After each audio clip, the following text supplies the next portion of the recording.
नमस्कार सभी को।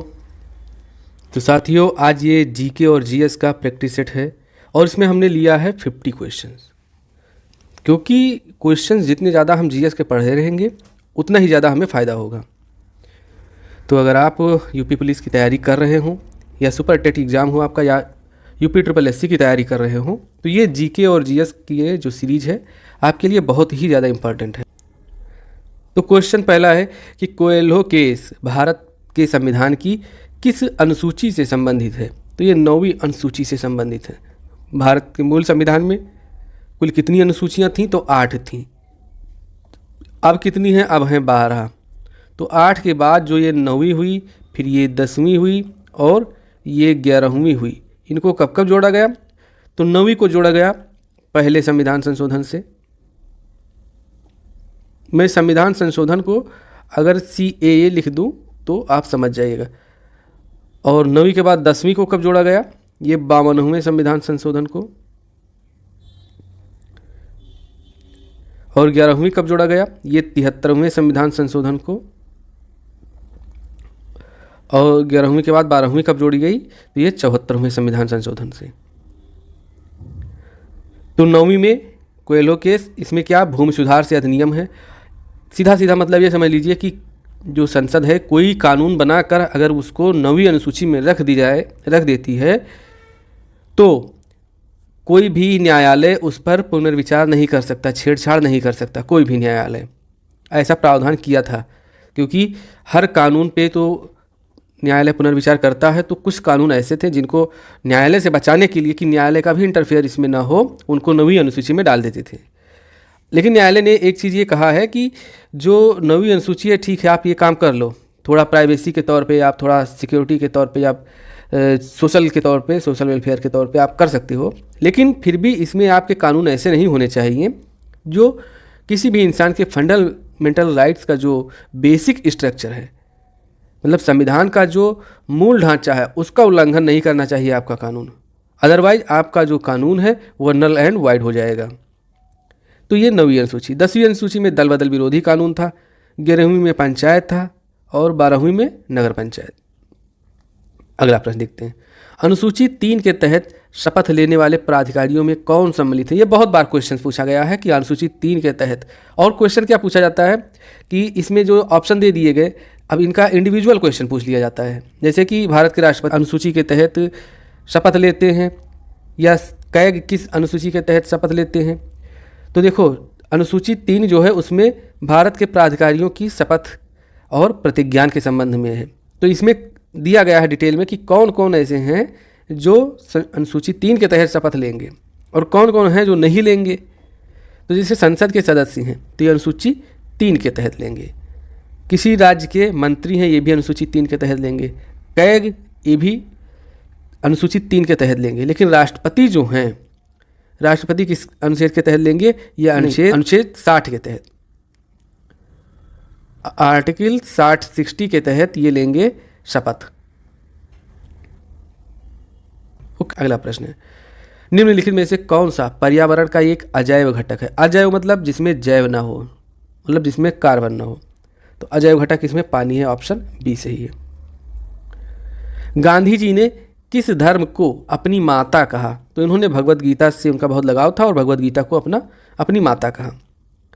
स्वराज मेरा जन्मसिद्ध अधिकार है, यह कथन किसका है। तो यह है लोकमान्य तिलक का, बाल गंगाधर तिलक का। बीजापुर, अच्छा लोकमान्य तिलक के बारे में मैं आपको और बता दूं कि इनकी जो मृत्यु हुई थी असहयोग आंदोलन के दिन ही हुई थी, 1 अगस्त 1920 को। इनकी प्रश्न आता है जिसमें 3 लोग दिए रहते हैं कि निम्नलिखित में से गांधी जी के साथ किसने तिलक जी को कंधा दिया था, इनकी अर्थी को कंधा दिया था। शौकत अली थे, उन्होंने दिया था। अगला प्रश्न है, बीजापुर अपनी किस चीज़ के लिए जाना जाता है या फेमस है। तो ये गोल गुंबज इसके लिए फेमस है। कनिष्क किस वर्ष सिंहासन पर आरूढ़ हुआ, मतलब बैठा। तो ये 78 ईस्वी में। अगला प्रश्न है, चरक किसके राज चिकित्सक थे। तो ये कनिष्क के थे, ऑप्शन डी। प्लांक नियतांक की इकाई है। तो प्लांक नियतांक की इकाई है जूल सेकंड। अमेजनी वर्षा वन एक प्रकार का क्या है? तो ये है उष्णकटिबंधीय वर्षा वन। ऑप्शन ए सही है। किस नगर को शाश्वत नगर की संज्ञा दी गई है? तो वो रोम को दी गई है। पेरिस को फैशन नगरी कहते हैं, फैशन नगरी। लॉस एंजल्स को क्या कहते हैं? फिल्म नगरी। शिकागो मांस नगरी, यहाँ पे मांस के पैकेट बंडल पैक होते हैं शिकागो में। अगला प्रश्न है, हाउस ऑफ द पीपल को लोकसभा का नाम कब दिया गया? जो लोकसभा आज आप देख रहे हैं इसका नाम हाउस ऑफ द पीपल, इसको 1954 में बदलकर क्या कर दिया गया? लोकसभा। सूफी आंदोलन मूलतः कहाँ से प्रारंभ हुआ? तो ये फारस पर्सिया से ही प्रारंभ हुआ था। Option D. दिल्ली सुल्तान का शासन कब प्रारंभ हुआ? तो ये 1206 ईस्वी में कुतुबुद्दीन ऐबक जो गोरी का गुलाम था और इसी के द्वारा यहाँ दिल्ली में नींव रखी गई। गोरी का ये गवर्नर भी था कुतुबुद्दीन ऐबक और गुलाम भी था।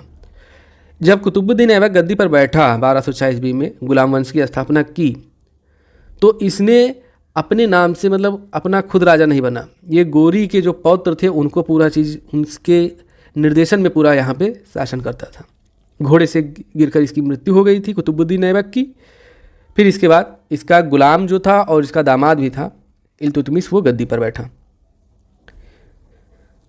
वर्ष और जो इल्तुतमिश गद्दी पर बैठा तो इल्तुतमिश को ही गुलाम वंश का वास्तविक संस्थापक कहते हैं।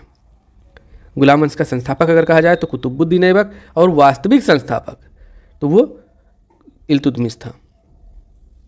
वर्षा की बूंद का आकार गोलाकार किस कारण से होता है? तो ये सरफेस टेंशन जिसको कहते हैं पृष्ठ तनाव। टेंशन मतलब क्या होता है? पृष्ठ तनाव, और सरफेस मतलब क्या होता है? पृष्ठ। हाल ही में भारत का पहला इंडोर एथलेटिक केंद्र कहाँ प्रारंभ हुआ है? तो ये भुवनेश्वर में कलिंगा यूनिवर्सिटी में प्रारंभ हुआ है। सबसे ऊंचा भारतीय जलप्रपात है तो जोग या गरसोपा है, इसको जोग भी कहते हैं। ये किस नदी पर है? शरावती नदी पर। कहाँ पर है ये? तो ये कर्नाटक में है। लोनी और क्षारीय मृदा का भारत में एक और नाम है, क्या है? खादर। ऑप्शन सी है। 1 जूल किसके बराबर होता है? तो न्यूटन प्रति मीटर स्क्वायर के बराबर होता है। BHU जिसको बनारस हिंदू विश्वविद्यालय कहते हैं की स्थापना किसने की थी? तो मदन मोहन मालवीय ने की थी। सुकुमार सेन पहले चुनाव आयुक्त थे, फर्स्ट चुनाव आयुक्त थे। राजेंद्र प्रसाद ये पहले राष्ट्रपति थे। मोतीलाल नेहरू ये स्वराज पार्टी के संस्थापक थे। हाल ही में वर्ल्ड इकोनॉमिक फोरम जिसको कहते हैं क्या?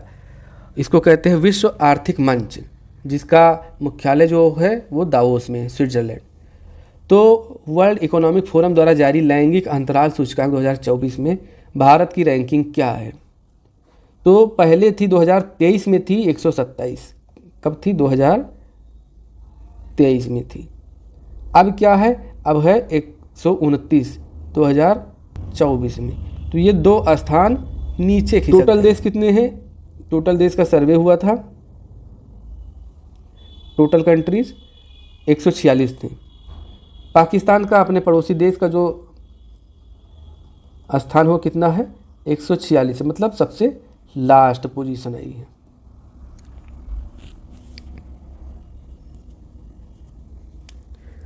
अगला प्रश्न, बांग्लादेश अपनी सीमा को किस भारतीय राज्य से साझा नहीं करता है? असम साझा होता है, त्रिपुरा से भी साझा होता है, मेघालय से भी साझा होता है, झारखंड से नहीं होता है। अमर्त्य सेन को किस क्षेत्र में योगदान के लिए नोबेल पुरस्कार मिला? तो ये अर्थमिति क्षेत्र में। किसान क्रेडिट कार्ड योजना की शुरुआत किस वर्ष से हुई? तो ये हुई 1998 में।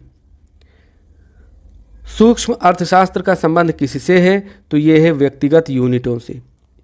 SSC CGL में आए हुए प्रश्न है ये। नेहरू ट्रॉफी का किस खेल से संबंध है? तो ये है फुटबॉल से।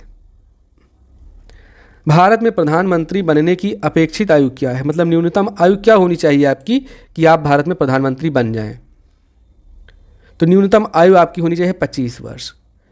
इसका लॉजिक क्या? लॉजिक ये है कि प्रधानमंत्री बनने के लिए या तो आपको लोकसभा और या तो आपको राज्यसभा का मेंबर होना आवश्यक है। अगर आप मेंबर नहीं तो प्रधानमंत्री आप नहीं रह सकते। अगर रह भी सकते हैं तो ज़्यादा से ज़्यादा 6 महीने रह सकते हैं बस। तो उन 6 महीनों में, उन 6 मंथ में आपको इन दोनों में से की मेंबरशिप लेनी पड़ेगी। मेंबरशिप आपको लेनी पड़ेगी। लोकसभा में मेंबर बनने के लिए न्यूनतम आयु 25 वर्ष और राज्यसभा में न्यूनतम आयु 30 वर्ष। तो आप अगर लोकसभा के मेंबर बन जाते हैं, जैसे कि जो हमारे प्रधानमंत्री मनमोहन सिंह जी थे, वो असम की संसद सीट से सांसद थे, राज्यसभा के सदस्य थे। तो अगर आप 25 वर्ष की आयु में लोकसभा के मेंबर बन भी जाते हैं तो आप प्रधानमंत्री बनने के योग्य हो गए। तो कम से कम 25 वर्ष, इसीलिए इसमें ऑप्शन दिया गया है। और 18 वर्ष मतदाता की आयु है, 21 वर्ष है आपको ग्राम सभा में, ग्राम पंचायत में सदस्य मतलब जो चुनाव लड़ने की आयु है मिनिमम कितनी है, 21 वर्ष। 30 वर्ष राज्यसभा में मिनिमम आयु है। लोकसभा आयोजित करने के लिए अपेक्षित गणपूर्ति, जिसको कोरम कहते हैं, क्या है, तो कुल सदस्य संख्याओं की 1/10। विश्व हीमोफीलिया दिवस कब मनाया जाता है, तो ये मनाया जाता है 18 अप्रैल को। हीमोफीलिया एक ऐसा रोग है जिसमें व्यक्ति को हल्का सा भी कट लगे तो पूरा का पूरा ब्लड उसके शरीर से बाहर आ जाता है और इंसान की डेथ हो जाती है। अगला प्रश्न, हाल ही में इसरो ने किस नाम से पुनः प्रयोज्य प्रक्षेपण यान, जिसको RIVLEX-02 का सफलतापूर्वक प्रयोग किया गया है, पुनः प्रयोज्य प्रक्षेपण यान क्या है, RIVLEX-02, इसका सफलतापूर्वक प्रक्षेपण किया है। इसका नाम क्या दिया गया है, तो इसका नाम दिया गया है पुष्पक, ऑप्शन ए। तिब्बत में सांगपो कहलाने वाली नदी कौन सी है, तो यह है ब्रह्मपुत्र। उच्चतम न्यायालय द्वारा कितने प्रकार की रिटें जारी की जा सकती हैं, तो ये 5 प्रकार की रिटें जारी की जा सकती है। किस आर्टिकल के तहत, तो आर्टिकल 32 के तहत। वही हाई कोर्ट द्वारा, तो हाई कोर्ट द्वारा आर्टिकल 226 के तहत। भागीरथी और अलकनंदा का संगम कहाँ पर होता है, तो आप इस तरह से याद कीजिए, BAD, भागीरथी, अलकनंदा और ये देवप्रयाग, तो ऑप्शन ए सही है। लेडी विद लैम्प के नाम से विख्यात हैं, तो फ्लोरेंस नाइटिंगेल। सरोजिनी नायडू को भारत कोकिला कहते हैं, भारत कोकिला। और स्वर कोकिला किसे कहते हैं, तो सुर की देवी जिनको कहते हैं लता मंगेशकर जी को, स्वर कोकिला। इंदिरा गांधी को आयरन लेडी।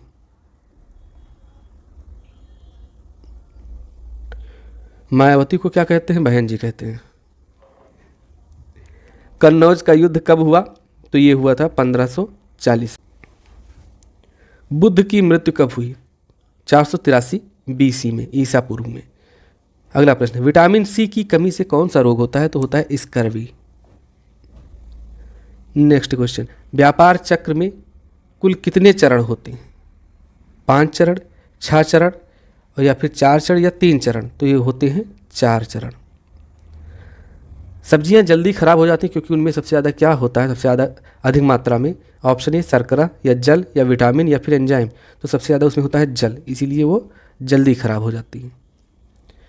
नख, खुर, सींग किस ऊतक के बने होते हैं, तो ये बने होते हैं किरेटिन के। किरेटिन, टाइपिंग एरर हो गया, किरेटिन के बने होते हैं। आपके नाखून हैं, जानवरों के खुर जो होते हैं, सींग होते हैं, किरेटिन नामक पदार्थ के बने होते हैं, ऑप्शन सी सही है। चलो ठीक है, लिख दिया है। दक्षिण अमेरिका के शीतोष्ण घास के मैदान को क्या कहते हैं, उसको कहते हैं पम्पास। किस नदी के किनारे स्थित है नासिक, तो नासिक गोदावरी के किनारे स्थित है। लोकपाल का विचार लिया गया, तो लोकपाल का विचार लिया गया है अमेरिका के। पहले लोकपाल अध्यक्ष कौन थे, तो पहले लोकपाल अध्यक्ष थे पिनाकी चंद्र घोष। पिनाकी चंद्र घोष।